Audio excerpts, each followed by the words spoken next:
جو ہے نا یہ تصوف کی بڑی بنیادی کتاب ہے، اور یہ کتاب اصل میں عربی میں لکھی گئی تھی، حالانکہ تذکرۃ الاولیاء کتاب جو ہے یہ اصل فارسی میں لکھی گئی ہے، اصل فارسی میں ہے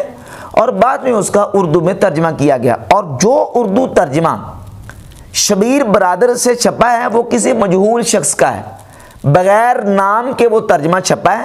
اور اس ترجمے میں بھی بہت ساری جگہ پہ خرابیاں اور بہت ساری جگہوں پہ عبارتیں اس نے حذف کی ہیں، بہت سارے مقامات پہ اس نے ترجمہ ہی نہیں کیا۔ اصل کتاب جو ہے وہ فارسی میں ہے، اور وہ جو اردو والا ترجمہ اس کو لے کے اور عبارت کے منہ میں لقمہ دے کے لوگوں کو صوفیہ سے اور اولیاء اللہ سے بدظن کرتا ہے مرزا۔ جہاں تک سیدنا باعث بسطامی رحمۃ اللہ کے حوالے سے جو تذکرۃ الاولیاء میں بات کی گئی ہے، بالخصوص جو عنوان ہائی لائٹ کرتا ہے مرزا، اس میں سے ایک عنوان کرتا ہے ہائی لائٹ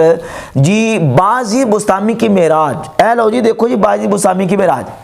کہتا ہے جی ہم تو مانتے ہیں نبی صلی اللہ علیہ وآلہ وسلم کی معراج کہ اللہ تعالیٰ نے نبی علیہ الصلوۃ والسلام کو معراج عطا فرمائی ہے، اور یہ مانتے ہیں جی باعث بسطامی کو بھی اللہ تعالیٰ نے معراج عطا فرمائی، اور فزیکلی مانتے ہیں، یہ لفظ اس نے کئی اپنے بیانات میں کہا ہے، فزیکلی مانتے کہ جسمانی طور پر ہوئی ہے۔ لعنت اللہ علی الکاذبین، جھوٹوں پر خدا کی لعنت ہے۔ نہ تو ہم یہ مانتے ہیں کہ فزیکلی طور پر ہوئی ہے، اور نہ ہی ہماری کسی کتاب میں یہ بات موجود ہے، نہ ہی تذکرۃ الاولیاء میں، بلکہ تذکرۃ الاولیاء میں جس کتاب کے جس ایڈیشن کے یہ حوالے دیتا ہے اس میں باقاعدہ لکھا ہے کہ باعث بسطامی رحمۃ اللہ خود کہتے ہیں کہ اللہ رب العزت نے مجھے روحانی طور پر یہ سارا معاملہ عطا فرمایا، اور باعث بسطامی رحمۃ اللہ کی روحانی معراج کا منامی یعنی خواب میں اپنی روح کو انہوں نے جب بلند ہوتے دیکھا، وہ صرف تذکرۃ الاولیاء میں نہیں ہے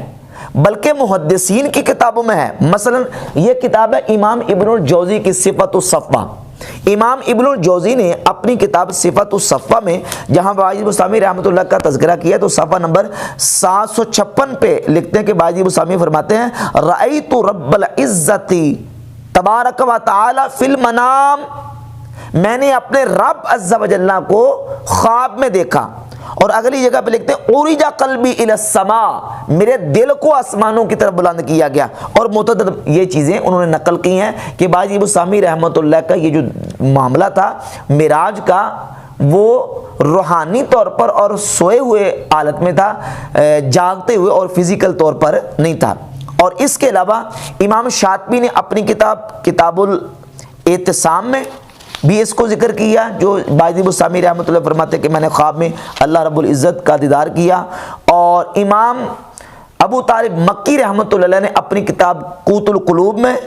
اور امام ملا علی قاری رحمۃ اللہ علیہ نے اپنی کتاب شرح فقہ الاکبر میں بھی اس کو بیان کیا کہ باعث بسطامی رحمۃ اللہ علیہ نے خواب میں روحانی طور پر اپنے آپ کو دیکھا کہ انہوں نے اللہ رب العزت کا دیدار کیا اور اللہ رب العزت کی زیارت کی۔ اور یقیناً خواب میں اللہ رب العزت کو دیکھنا یہ درجنوں اولیاء اللہ صوفیہ